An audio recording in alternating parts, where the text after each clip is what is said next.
გაიზრდებიან ესე.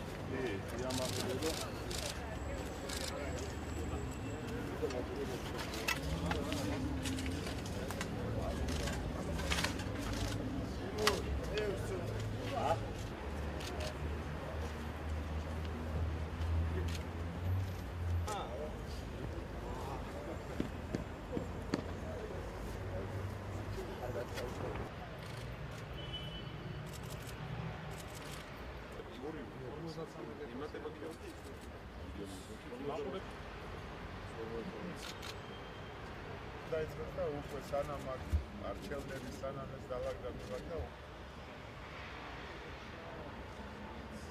ყველა აცნობიერებს რომ ეს არის უდიდესი მოვლენა სუპერთასის ჩატარება და აუცილებელია რომ ერთის ხვით ჩვენ ყველა სტანდარტები შევასრულოთ, რასაც UEFA ითხოვს ამ მნიშვნელოვან მატჩისთვის და ამავდროულად არ დავაზიანოთ მწვანე ზოლი, რომელიც ესე ამშვენებს ამ სტადიონს, ამიტომ ორივე მიმართულებით მის სამუშაოები და დღევანდელი აქციაც სწორედ ამ მიზნით გაიმართა და დარწმუნებული ვარ, რომ დინამო ყოველთვის შეინარჩუნებს იმ იერსახეს, რაც ჰქონდა და ყოველთვის მზად იქნება საერთაშორისო ღონისძიებებს უმასპინძლოს. ჩვენ როდესაც რეაბილიტაციო სამუშაოები დავიწყეთ თბილისის მერიასთან ერთად დინამოს სტადიონზე მოგვიწია გარკვეული რაოდენობის ხეების მოჭრა ჩვენ და სამწუხაროდ რომ დაგვემონტაჟებინა ტურნიკეტები.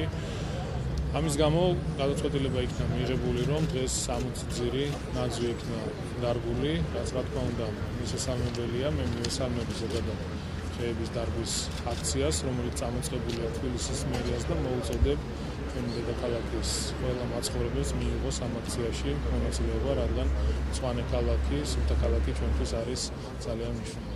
გამომდინარე იქიდან, რომ დინამო სტადიონის რეაბილიტაციის დროს UEFA-ს მოთხოვნების შესაბამისად რამდენიმე ხის მოჭრამ და ჩანაცვლება მოგვიწია, ჩვენ გადავწყვიტეთ, რომ უფრო მეტი ხე დაგვერგოდა ცარიელი ტერიტორიები სტადიონის მიმდებარედ, სადაც კი არის ყველგან დავრგეთ კიპარისის ხეები.